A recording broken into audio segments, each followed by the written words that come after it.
श्री इमरान प्रतापगढ़ी जी 15 minute. धन्यवाद सभापति महोदय। कभी सुदामा पांडे धूमिल जी ने कहा था कि एक आदमी रोटी बेलता है, एक आदमी रोटी खाता है, एक तीसरा आदमी भी है जो न रोटी बेलता है न रोटी खाता है, वो सिर्फ रोटी से खेलता है। वो तीसरा आदमी कौन है? मेरे देश की संसद मौन है। सभापति महोदय, वो भी क्या दिन थे जब संसद में देश का बजट पेश होता था तो देश की सड़कें ठहर जाया करती थीं। रेल बजट पेश होता था तो लोगों की उम्मीदें रेल के डिब्बों की तरह पटरियों पर दौड़ने लगती थीं। पूरा देश धड़कने रोक करके वित्त मंत्री और रेल मंत्री को सुना करता था। अफसोस, अब बजट पेश हो जाता है, मीडिया चैनल सरकार का महिमा मंडन करते हैं और बेचारी जनता बजट के आंकड़ों के शब्द जाल में उलझी हुई महीनों बाद समझ पाती है कि उसका तो फिर से कट गया। सभापति महोदय, पिछले 2 साल अमृतकालीन बजट पेश किए गए और इस बार एक नई शब्दावली गढ़ी गई है, तुष्टीकरण बनाम संतुष्टीकरण का बजट। सभापति महोदय, सुनने में कितना अलंकारिक लगता है ये शब्द। सोच रहा हूं देश की वित्त मंत्री और प्रधानमंत्री जी से पूछूं कि आखिर किसकी संतुष्टि? जिस बजट में मनरेगा के लिए 1 रुपए की बढ़ोतरी ना हो, वही पुराना 86,000 करोड़, जबकि पहले ही 9,754 करोड़ का घाटा हो, जिस मनरेगा से करोड़ों मजदूरों के घर में चूल्हा जलता हो, उस मनरेगा में काम करने वाले गरीब मजदूरों के लिए अगर आपके खजाने से 1 रुपया भी इजाफी नहीं निकल सका तो भला कौन संतुष्ट हुआ साहब? इस देश का गरीब मजदूर या आपके उद्योगपति दोस्त? वो जो महाराष्ट्र में लोकसभा और विधानसभा के बीच में 40 लाख मतदाता बढ़ाए गए थे, अरे उन्हीं के लिए मनरेगा का थोड़ा सा बजट बढ़ा देते। क्या उसमें मनरेगा का एक भी मजदूर नहीं था? 40 लाख लोगों में सारे के सारे 12 लाख की छूट वाले से आगे के लोग थे। सभापति महोदय, कल जब वित्त मंत्री जी देश की संसद में भाषण दे रही थी तो वहां मुंबई में कोई गरीब इंसान जब अपनी जेब टटोल करके अपनी मोटरसाइकिल में 1 लीटर पेट्रोल भरवा रहा था तो उस पेट्रोल की कीमत थी 103 रुपया प्रति लीटर। आखिर इतना महंगा पेट्रोल डीजल खरीद के कौन संतुष्ट हो रहा है? इस देश के गरीब लोग या फिर सरकार के चहेते धन्ना सेठ? सभापति महोदय, वित्त मंत्री जी इस बजट को मध्यम वर्ग को संतुष्ट करने वाला बजट बता रही हैं। अरे मैडम, हम आप यहां पर बैठे रहते हैं और वहां बाहर इसी दिल्ली में 1 लीटर दूध, चाहे वो अमूल का हो या फिर मदर डेयरी का हो, उसकी कीमत 73 रुपए लीटर है। इतना महंगा बेच करके कौन संतुष्ट हो रहा है? गरीब जनता या आपके धन्ना सेठ दोस्त? सभापति महोदय, इस सरकार का बाजार और महंगाई पर कोई नियंत्रण नहीं रह गया है। चाहे देश में लहसुन 400 रुपए किलो बिक जाए, टमाटर 100 रुपए किलो बिक जाए, प्याज का दाम सुनकर आंखों में आंसू आ जाए, लेकिन वित्त मंत्री महोदया बजट में महंगाई का मां भी नहीं बोलती हैं। बच्चों की किताब और पेंसिल तक पर टैक्स लगाने वाले सरकार से मैं पूछना चाहता हूं कि आप मध्यम वर्ग का हितैषी बताते हैं खुद को, तो शर्म नहीं आती है? खुद को धार्मिक कहने वाली सरकार भगवान श्री कृष्ण के प्रिय खाद्य पदार्थों दही और मक्खन तक पर जीएसटी लगाती है और बात करती है मध्यम वर्ग की हिमायती होने की। जिंदा रहते हुए जनता से हर चीज पर टैक्स वसूलने वाली यह सरकार कम से कम मरने पर तो लोगों को बख्श देती, लेकिन नहीं, वहां भी लूटना है। अंतिम संस्कार के सामान, अगरबत्ती, धूप बत्ती, केवड़ा जल, चंदन पाउडर, जौ, बताशा, काला तिल, पंचरत्न, कपूर और कफन तक पर टैक्स लेने वाली यह सरकार किस मुंह से खुद को मध्यम वर्ग का हितैषी बताती है? कौन सी संतुष्टि? किसकी संतुष्टि? कदम कदम पर टैक्स देकर लुटने वाली जनता की, या फिर जनता से टैक्स वसूल करके धन्ना सेठों का खजाना भरने वाली सरकार की? किसकी संतुष्टि? सभापति महोदय, 18 अगस्त 2015 आरा का बिहार का ऐतिहासिक मैदान, सजा हुआ मंच, हजारों की भीड़ और सामने खड़े हुए देश के प्रधानमंत्री का भाषण। बिहार के भाइयों बहनों, आज मैं बिहार के लिए पैकेज की घोषणा कर रहा हूं। 50,000 करोड़ कर दूं कि ज्यादा कर दूं? अखिलेश भाई, 60,000 करोड़ कर दूं कि ज्यादा कर दूं? 70,000 करोड़ कर दूं कि ज्यादा कर दूं? 80,000 करोड़ कर दूं कि ज्यादा कर दूं? चलो, मैं बिहार को 1.25 लाख करोड़ का पैकेज दे रहा हूं। 10 साल हो गए सभापति महोदय, वही ढाक के 3 पात, बिहार आज भी विकास की बाट जोह रहा है। भाषण आज भी प्रधानमंत्री जी के यूट्यूब चैनल पर सुना जा सकता है। जो झूठ बोल के करता है मुतमईन सबको, वो झूठ बोल के खुद मुतमईन नहीं होता। सभापति महोदय, ये तो राहुल जी का असर है। कौन सा शब्द सर, कौन सा शब्द? झूठ। ठीक है सर, मिथ्या बोल करके, जो मिथ्या बोल के करता है मुतमईन सबको, वो मिथ्या बोल के खुद मुतमईन नहीं होता। ये राहुल जी का असर है। जो मखाना बोर्ड की घोषणा हुई, अखिलेश जी आपको याद होगा, भारत जोड़ो न्याय यात्रा में 30 जनवरी 2024 को बिहार के रंगभूमि मैदान में राहुल गांधी जी का पूर्णिया में भाषण था और उसमें मखाना को लेकर उन्होंने आवाज उठाई थी। यह उनका असर है कि आपको मखाना बोर्ड बनाना पड़ा, वरना तो आप मैखाना बोर्ड बनाने वाले लोग हैं। सभापति महोदय, बिहार को झूठे पैकेज और चुनावी दिलासे देना बंद करिए। आज भी जब कोसी में बाढ़ आती है तो पूरा सीमांचल बर्बाद हो जाता है। मैंने उस तबाही को अपनी आंखों से देखा है। 2016-17 की बाढ़ में अपने इन्हीं हाथों से राहत सामग्री बांटी है मैंने। अगर सच में बिहार के लिए कुछ करना चाहते हैं तो बिहार को बाढ़ से बचाने का प्रबंध करिए। पूर्णिया एयरपोर्ट 10 साल से बाट जो रहा है, घोषणा 2014 में हुई, बन के आज तक तैयार नहीं हुआ। अलीगढ़ मुस्लिम विश्वविद्यालय का किशनगंज सेंटर बजट के अभाव में दम तोड़ता जा रहा है। मैंने पिछले बजट सत्र में भी आवाज उठाई थी। आज फिर वित्त मंत्री जी से अनुरोध करना चाहता हूं, दामन फैला करके, कि अलीगढ़ मुस्लिम विश्वविद्यालय का किशनगंज सेंटर बन जाने दीजिए। आखिर कौन सी नफरत है? यह मुल्क हमारा भी है। इस मुल्क की मिट्टी में हमारा भी खून पसीना शामिल है। हमसे इतनी भी क्या नफरत? रिश्तों की ये नाजुक डोरें तोड़ी थोड़ी जाती हैं। अपनी आंखें दुखती हो तो फोड़ी थोड़ी जाती हैं। सभापति महोदय, अल्पसंख्यक मंत्रालय का बजट काटकर मौलाना आजाद नेशनल फेलोशिप बंद कर देना, प्री मैट्रिक स्कॉलरशिप बंद कर देना, नई मंजिल योजना बंद करना, धरोहर योजना बंद करना। 2024-25 के बजट में माइनॉरिटी मिनिस्ट्री के लिए 3183 करोड़ रुपए की घोषणा हुई, लेकिन देश को हैरत होगी कि बाद में समीक्षा करके लगभग आधा कर दिया गया, 1868 करोड़ रुपए। मुझे सरकार से पूछना है कि कौन संतुष्ट हुआ? इस देश का अल्पसंख्यक संतुष्ट हुआ है या आप संतुष्ट हुए? किसका संतुष्टिकरण?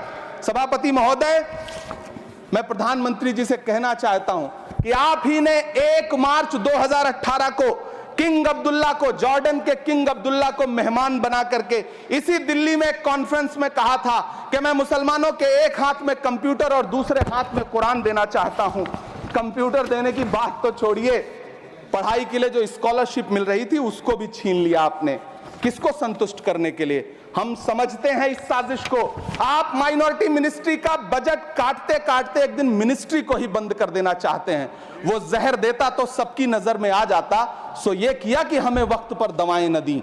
सभापति महोदय, मैं तो वित्त मंत्री जी से पूछना चाहता हूं आपके माध्यम से कि शायद आपको पता ही नहीं है कि गृहस्थी चलाने वाली एक गृहिणी की मुश्किलें क्या क्या होती हैं। आपने कभी सोचा भी नहीं होगा कि जब वो किचन में सब्जी बनाने के लिए कढ़ाई में तेल डालती है तो उसके साथ उसके आंसू भी गिरते हैं। सभापति महोदय, शायद उन्हें पता भी ना हो कि एक छोटी सी गाड़ी और एक छोटे से फ्लैट का EMI भरने के बाद इस देश का एक गरीब इंसान जब अपने बच्चों की फीस भरने के बारे में सोचता है तो उसे कितनी खुशियों का गला घोंटना पड़ता है। शायद उनको पता भी नहीं है कि फसल बेच करके बिटिया की शादी का सपना सजाने वाला किसान जब अपनी फसल बर्बाद देखता है तो कितनी रातें सो भी नहीं पाता है। सभापति महोदय, शायद वो कभी इस पीड़ा को समझ ही नहीं पाएंगी कि परिवार के किसी एक सदस्य को कैंसर जैसी बीमारी हो जाए तो घर और जमीनें गिरवी रख उठती हैं लेकिन इलाज नहीं हो पाता। सभापति महोदय, इसी देश की संसद में कभी स्वर्गीय सुषमा स्वराज जी ने कहा था कि जब देश की करेंसी गिरती है तब देश की प्रतिष्ठा गिरती है। एक तरफ कोलंबिया जैसा छोटा सा देश और उसके प्रधानमंत्री गुस्तावो पेत्रो खड़े हैं जो कोलंबिया के नागरिकों को हथकड़ी लगाकर लाने वाले जहाज को अमेरिका बैरंग वापस लौटा दे रहे हैं, और दूसरी तरफ हमारे प्रधानमंत्री जी खड़े हैं जो बेड़ी और हथकड़ी लगा करके लाए गए बेटों के अपमान पर एक शब्द नहीं बोल रहे हैं। सभापति महोदय, मैं इतिहास के पन्ने पलट रहा हूं, मुझे 2 किरदार याद आ रहे हैं। एक तरफ निक्सन के 7वें बेड़े की धमकियों के सामने लोहे की तरह अडिग इंदिरा गांधी खड़ी हैं, तो दूसरी तरफ खुद ही नमस्ते ट्रंप का नारा लगाते हुए प्रधानमंत्री जी खड़े हैं। मेरे कानों में सुषमा स्वराज जी की आवाज गूंज रही है। बहुत कम बोलने वाले डॉक्टर मनमोहन सिंह ने बहुत ज्यादा बोलने वाले प्रधानमंत्री जी को जब देश की बागडोर सौंपी थी तो $1.58 का था, आज 85 से 87 के बीच में झूल रहा है। इन दिनों रुपए की अहमियत गिरती है तो न तो देश की प्रतिष्ठा गिरती है, ना प्रधानमंत्री की गरिमा। जिस देश में 80 करोड़ लोगों को 5 किलो राशन के लिए कतारों में लगना पड़ता हो, उस देश में यह सरकार 12 लाख तक के टैक्स न लेने के लिए अपनी पीठ थपथपा रही है। हुकूमत इस कदर आवाम पर एहसान करती है, ये आंखें छीनती है और चश्मे दान करती है। सभापति महोदय, महाराष्ट्र का भिवंडी हो, मालेगांव हो, इचलकरंजी हो, यूपी का बनारस हो, मुआयमा हो, मुबारकपुर हो, रांची का छोटा नागपुर हो, बिहार का भागलपुर हो, हर जगह बुनकरों की उम्मीदें तोड़ रही हैं, लेकिन इस सरकार के पास उनके लिए कुछ भी नहीं है। मुरादाबाद का पीतल उद्योग, कानपुर का चमड़ा उद्योग, सहारनपुर का लकड़ी उद्योग, फिरोजाबाद का चूड़ी उद्योग, अलीगढ़ का ताला उद्योग, सब सरकारी प्लानिंग से तबाह हो रहे हैं। इन तमाम के बीच सरकारी सपोर्ट से बस एक उद्योग फल फूल रहा है, नोएडा का नफरत उद्योग। सभापति महोदय, जिस देश में 40 से 45% मेडिकल फैकल्टी की सीट खाली हो, वहां बजट में 75,000 नए मेडिकल सीट्स का ऐलान हो रहा है। सरकार बहादुर, कम से कम इस देश के पढ़े लिखे युवाओं को तो मूर्ख समझना बंद करिए। वो अब तिजारती पहलू निकाल लेता है। पहले 7500 मेडिकल सीट्स बाद में बनाइएगा, पहले जो एम्स में 2161 पद खाली पड़े हैं उनको तो भर दीजिए। वो अब तिजारती पहलू निकाल लेता है। मैं कुछ कहूं तो तराजू निकाल लेता है। मैं इसलिए भी तेरे फन की कद्र करता हूं तो झूठ बोल के आंसू निकाल लेता है। सभापति महोदय, फिर झूठ आया है, मैं उसे मिथ्या कर दे रहा हूं। शायरी में बार बार आ जाता है, क्या करूं महोदय। काश ये बजट, सभापति महोदय, वो एक शब्द मैं मिथ्या कर दे रहा हूं सर, वो एक शब्द को हटा दीजिए। ध्यान रखें, ऐसे जो भी शब्द होंगे आपके भाषण में सभापति महोदय, काश ये बजट बीपीएससी के पेपर लीक की शिकायत करने वाले नौजवानों पर बरसती हुई पुलिस के लाठियों पे, जख्मों पर मरहम लगा पाता। सभापति महोदय, पिछले 80 दिन से 70 साल का एक बुजुर्ग एमएसपी की लीगल गारंटी मांगता हुआ आमरण अनशन पे बैठा हुआ है। काश ये बजट किसान नेता जगजीत डल्लेवाल की टूटती हुई सांसों की पीड़ा सुन पाता। काश ये बजट प्रतियोगी परीक्षाओं की तैयारी के लिए दिल्ली, कोटा, पटना, अहमदाबाद जैसे शहरों में, इलाहाबाद जैसे शहरों में किताबों के साथ गल रहे युवाओं के सपनों को जिंदगी दे पाता। काश ये बजट वंदे भारत के सुनहरे विजुअल के बजाय देश की गरीब जनता को कुछ और पैसेंजर ट्रेनें दे पाता। काश ये बजट सीनियर सिटीजन को ट्रेन टिकटों में मिलने वाली रियायतें वापस लौटा पाता, जिनको सरकार ने कोविड के नाम पे छीन लिया था। काश ये बजट किसानों की राह में कीले नहीं बल्कि कालीन बिछाने वाला बन पाता। काश ये बजट सरकारी मालिकों को यह समझा पाता कि नेहरू को कोसने से अर्थव्यवस्था नहीं सुधरेगी, उसके लिए डॉक्टर मनमोहन सिंह साहब की अर्थ नीति अपनानी पड़ेगी। पिछले 11 साल से नेहरू जी को कोस रहे हैं, आखिर कब तक कोसिएगा? थोड़ा पंडित नेहरू जी के बारे में पढ़िए, तब पता चले कि पंडित नेहरू की शख्सियत का नाम है।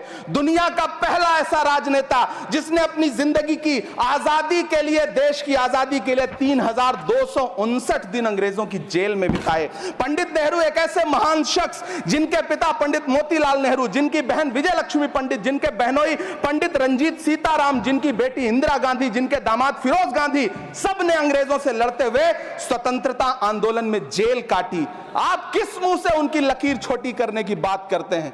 नहीं कर पाइएगा, 7 जन्मों में नहीं कर पाइएगा, क्योंकि जिस्म की मौत कोई मौत नहीं होती है। जिस्म मिट जाने से इंसान नहीं मर जाते, धड़कने रुकने से अरमान नहीं मर जाते, सांसें थम जाने से ऐलान नहीं मर जाते।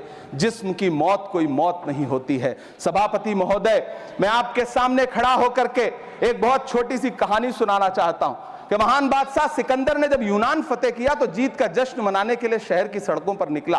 तो उसने देखा कि पूरा शहर तो जश्न मना रहा है, एक फकीर सड़क के किनारे चादर तान के सो रहा है। सिकंदर को गुस्सा आया, घोड़े से उतरा, उस फकीर के पास गया और उसे सोता देख करके उसे जोर की एक लात मारी और लात मार के कहा कि क्यों रे फकीर, मैंने यूनान फतेह कर लिया, लोग जश्न मना रहे हैं और तू सो रहा है। उस फकीर ने उन्नीदी आंखों से सिकंदर को देखा और देख करके कहा कि शहर जीतना बादशाहों का काम है, लेकिन लात मारना तो गधे का काम है। सभापति महोदय, गरीब जनता को लात मारना बंद करिए। ये अमीरों के लिए बनाया गया बजट है, ये निराशाजनक बजट है। हम अमृतकाल सुनते आ रहे थे, ये अमृतकाल इतनी जल्दी समाप्त हो गया कि अब अमृतकाल का कोई नाम तक नहीं लेना चाहता है। इसलिए मैं इस सदन में खड़ा होकर के देश की वित्त मंत्री महोदया से कहना चाहता हूं कि आपने अल्पसंख्यकों के बजट में जो कटौती की है उसको बहाल करिए। आपने मनरेगा को जो स्थिर रखा है उसका घाटा 9,754 करोड़ है, कम से कम उतना बढ़ा करके फिर से उसे बहाल करिए। नौजवानों के लिए रोजगार दीजिए, किसानों को एमएसपी की लीगल गारंटी दीजिए। यही मैं आपसे अपील कर रहा हूं। धन्यवाद सर, आपने इतना जो समय दिया उसके लिए।